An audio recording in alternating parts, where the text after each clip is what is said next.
वाजपेयी जी आपकी बारी है। देखिए ऐसा है, अब बताइए आपका क्या है? हमें पहले रागिनी का एक जवाब देना बड़ा जरूरी है। हाँ, दीजिए। इन्होंने कहा कि 400 वाला नारा दिया है। रागिनी जी, नारा नहीं दिया है, वो टारगेट फिक्स किया बीजेपी ने और लक्ष्य निर्धारित किया कि हमको ये अचीव करना है। नारा नहीं है खाली वो, और जो टारगेट फिक्स किया है उसका कोई आधार है। 14 में शायद 282, उसके बाद 303। तो जब आदमी के इतने परसेंटेज आ रहे हैं 75%, 70%, तो वो कहेगा 98 आ जाए मेरे, इसीलिए टारगेट फिक्स किया है। और 400 पार का मतलब होता है 80-85% मार्क। तो उसमें किसी को क्या ऐतराज है? बीजेपी ने अगर अपना टारगेट फिक्स कर दिया और उसको अचीव करने की कोशिश की जा रही है तो उसको दाएं बाएं क्यों किया जा रहा है? आपने ईमानदारी से ये तो माना कि 400 टारगेट है, दावा नहीं है। टारगेट है ये, दावा नहीं है। पहले टारगेट होता है, दावा नहीं है। बिल्कुल दावा नहीं है ना, टारगेट, लक्ष्य। अपने कैडर को बताया कि हमको ये अचीव करना है, करना है, करना है। ठीक है, अब बताइए, उसके लिए काम शुरू कर। अब दावा बताइए। अब दावा भी वही है, टारगेट हम 80-85% अचीव करने ये जा रहे हैं। उसका दावे का कारण बताता हूं। हमें एक बात बताएं, ईमानदारी से बताएं, क्या मोदी के खिलाफ एंटी इनकम्बेंसी है? कोई नहीं कहेगा कि एंटी इनकम्बेंसी है। दूसरी बात ये बताइए, क्या विपक्ष के पास ऐसा कोई नया कार्यक्रम आ गया या कोई नया कॉम्बिनेशन बन गया? जो इन्होंने शुरू में कहा था कि अगर मोदी को हराना है तो 1 to 1 करना पड़ेगा, सबको एक होना पड़ेगा। और इनके सबसे बड़े जो फाउंडेशन रखने वाले थे वो नीतीश कुमार जी थे, वही टूट के चले आए। क्या मतलब आधार क्या चेंज हुआ, ये हमको समझ नहीं आया कि जनता एकदम मोदी जी के पलट हटा के इनको प्रधानमंत्री। आप इस पैनल में सबसे सीनियर हैं, बताइए अपना आंकड़ा भी बता दीजिए। मैं बिल्कुल है, बताइए जरा कितनी सीटें इस बार आ रही हैं? मैं ये कहता हूं आंकड़ा ना लो तो बेटर है, क्योंकि आंकड़ा नहीं आया तो फिर दिक्कत नहीं आया तो नहीं आया, सबका गलत हो जाता है। अरे एग्जिट पोल करने वालों का गलत हो जाता है। आप भी क्या बात कर रहे हैं? हम ये कह रहे हैं कि जितनी बार पिछली बार, अरे आप किशोर जी का एग्जांपल देख लीजिए, वो तो यहां तक कह चुके महाराष्ट्र में बीजेपी का खाता खुल गया, मैं राजनीति छोड़ दूंगा। कमाल कर रहे हैं वाजपेयी जी, डर क्यों रहे हैं? बोलिए ना। आंकड़ा नहीं दे पा सकते, लेकिन टारगेट वो अचीव करेंगे, हम ये कह सकते। अच्छा, मोटा मोटा आइडिया बता दीजिए। मोटा मोटा 350 तो पार कर ही रहे, 350 400 के आसपास कहीं अटकेंगे ये लोग, मेरा ये मानना। तो फिर सब जगह सीटें बढ़नी चाहिए, बढ़ेंगी, बिल्कुल बढ़ेंगी, क्यों नहीं बढ़ेंगी? कहां बढ़ेंगी बताइए। मैं एक बात बताता हूं ना, क्यों नहीं बढ़ेंगी उसका जवाब पहले ले लो, फिर मैं सीटों पे आता हूं। ओके, देखिए ऐसा क्या हो गया कि जैसे यूपी में ये कह रहे हैं, अभी काका जी कह रहे थे कि 50 में हम आ जाए। क्यों आ जाओगे भाई? पिछली बार तो मायावती भी थी, अखिलेश भी थे, राहुल भी थे, सब लोग कॉम्बिनेशन करके लड़े थे। क्या हुआ सीटों का? तो अब क्या बदलाव? अब तो मायावती भी साथ नहीं है। मतलब ऐसा कौन सा करिश्मा हो गया, ये ऐसा कौन सा मुद्दा इन्होंने उठा लिया? इंडिया शाइनिंग के टाइम भी रागिनी भी देखिए याद दिला रही हैं, क्या हुआ था? यही तो हुआ था, सब मान के चल रहे थे, सारे ओपिनियन पोल कह रहे थे बीजेपी आ रही है वापस। एक सेकंड, 2004 में 56 इंच वाला आदमी नहीं था, नंबर 1। 2004 में ये चाणक्य नहीं थे अमित शाह जी। ये दो चीजें आपको माननी पड़ेंगी।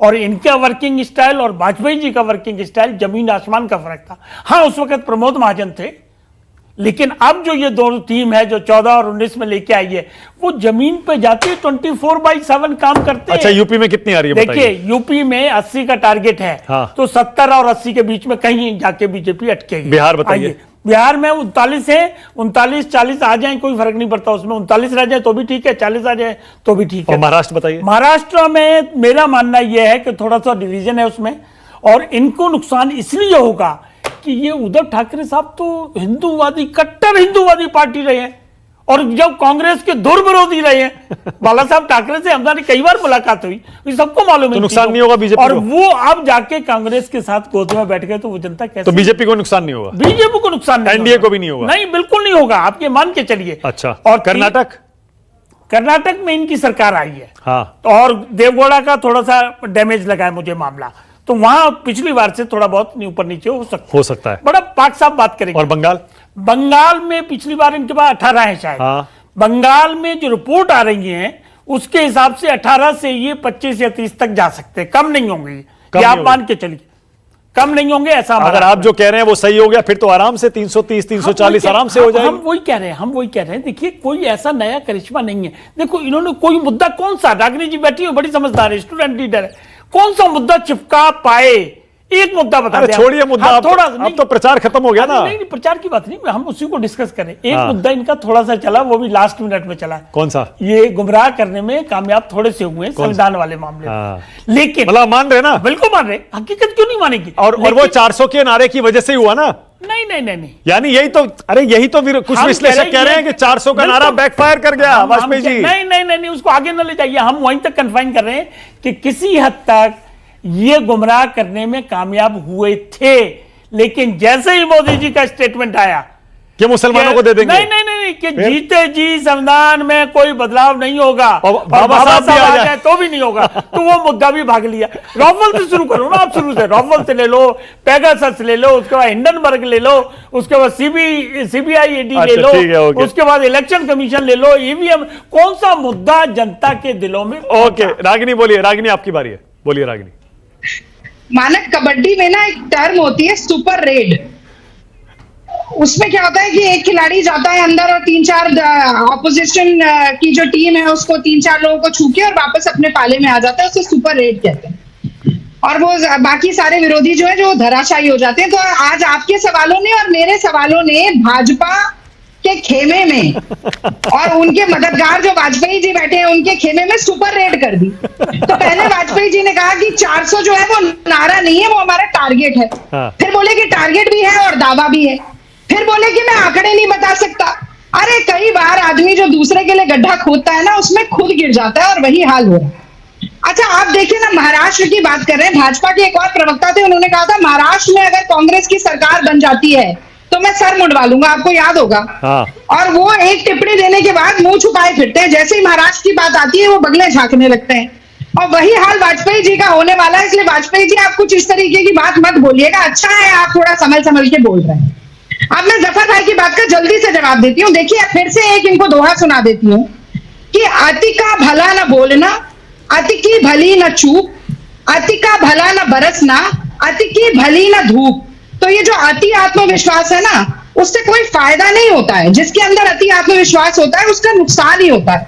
तो जीत के लड्डू और हार का ठीकरा ये बहुत जल्दी। ओके जफर इस्लाम आपकी बारी है, बोलिए। जफर भाई जवाब दीजिए, मनोज आ रहा हूं उसके बाद। जफर भाई बोलिए। सुनिए एक लाइन और, मानक बस एक लाइन और ये जो मालिक शब्द का प्रयोग किया ना, मुझे इससे आपत्ति है। देखिए भाजपा में मालिक और नौकर का रिश्ता होता होगा, कांग्रेस में और इंडिया गठबंधन में नेता और कार्यकर्ता का रिश्ता होता है, संघर्ष के साथी होते हैं दोनों। तो मालिक मोदी होंगे, बाकी सब ओके जफर भाई बोलिए। जफर इस्लाम में ये सब नहीं होता है। देखिए शायद इन्होंने सही कहा, यही होना भी चाहिए कि लीडर और जो कार्यकर्ताओं का रिश्ता होता है वही भाजपा में होता है। लेकिन जो बातें कही, जो आप कह रही हैं, जो बाकी लोग कह रहे हैं, अपने अपने पार्टी का जो भी आपकी समझ से हो सकता है आप रख रही है, अपने तरफ से जो बेस्ट हो सकता है रख रही है। लेकिन तिवारी जी एक सीजन पॉलिटिशियन है, अच्छे आदमी भी हैं, मैं जानता भी हूं। लेकिन उनकी बात जो है वो बहुत घटिया सी बात थी, इसलिए मैंने इस बात का जिक्र किया। मुझे लगता है कि वो आइंदा इस तरह की बात नहीं करेंगे, इसलिए कि मैं भी उनका रिस्पेक्ट सम्मान करता हूं। ये चाटुकारिता जिस पार्टी आप जो उद्धव ठाकरे की बात कर रहे हो, क्या बात कर रहे हैं आप चाटने पाटने की बात कर रहे हैं क्या उनकी? ये गलत बात है। आप इस तरह की भाषा का ना कहे तो अच्छा है। बहरहाल छोड़िए इस बातों को, मैं इस बात से हटता हूं।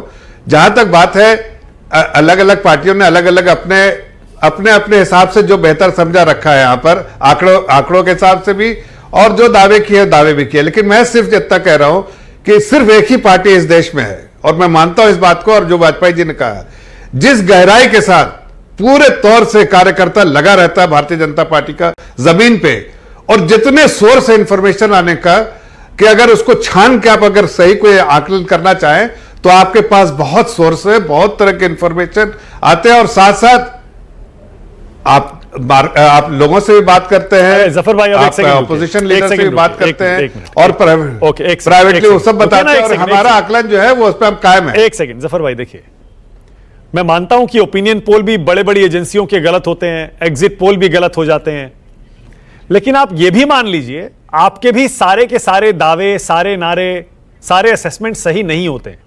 आपने भी बहुत सारे विधानसभा चुनाव में बड़े बड़े नारे दिए जो गलत हुए हैं, इसीलिए यह कह दिया कि आपने 400 दे दिया, कह दिया तो 400 आ रही हैं। मतलब ऐसे भी मत करिए कि आपने जो कह दिया मतलब उसको तो मेरा ये आपके कितने सारे दावे गलत हुए हैं, नारे गलत हुए हैं, बताइए कितने विधानसभा चुनाव आप हारे, वहां बड़े बड़े दावे कर रहे थे। सुने ना, नहीं, हमने तो लोगों को, जो एग्जिट पोल करने वालों को जो है पराजित कर दिया है। इसलिए कि हमारे पास एक ही बात में, मैं जिस चीज से हम आकलन करते हैं वो पन्ना प्रमुख का फीडबैक है जमीन पर, और हम लोग खुद घूमते हैं, बाकी प्रवक्ता और या बाकी पार्टी की तरह नहीं एक जगह बैठे हैं और आप वहीं से सब ऑफिस से नहीं ठीक है, चलिए पॉइंट टेकन। मनोज काका, मनोज काका जरा बता दीजिए, आपकी 1 तारीख को इंडिया गठबंधन की दिल्ली में बैठक होगी मनोज, उसमें क्या प्रधानमंत्री के नाम पर चर्चा होगी क्या? कह रहा हूं सिर्फ नहीं, देखिए प्रधानमंत्री के पद की के बाद पर चर्चा होगी, ये तो मीटिंग में, ये तो मीटिंग वाले हमारे जो शीर्षस्थ नेता हैं जम्मू कश्मीर के बारे में मैं थोड़ा क्लैरिफाई सुन लीजिए। अरे सुनिए तो यार, आप दूसरा कितना सवाल करें, एक लाइन से खत्म क्लैरिफाई कर रहा हूं। दिनकर की एक समझिए, ये भारतीय जनता पार्टी का पूरा विमर्श ये है कि गौ सेवा की ये खूब डफली पीटते हैं और स्लाटर हाउस वाली कंपनियों से 200 करोड़ चंदा ले लेते हैं। अब ये देश जानना चाह रहा है कि आप जिस सर्टिफिकेट का, जिस कोरोना वैक्सीन का महिमा मंडन करके फोटो छपवाते थे, अब तो वो देश के लोगों के लिए जानलेवा हो मनोज, चुकी है। प्रचार खत्म होने वाला है भाई। अरे अब जरा आंकड़ों पे आइए और बताइए प्रधानमंत्री कौन होगा। अगर सरकार आ रही है तो प्रचार भूल जाइए, हो गया। इस देश का प्रधानमंत्री इंडिया गठबंधन का होगा, इंडिया गठबंधन का होगा, और जो होगा वो संविधान और समता और मानवता को पोषित करने वाला होगा। जफर इस्लाम 10 सेकंड, क्या कह रहे थे जफर भाई, जल्दी से बोलिए।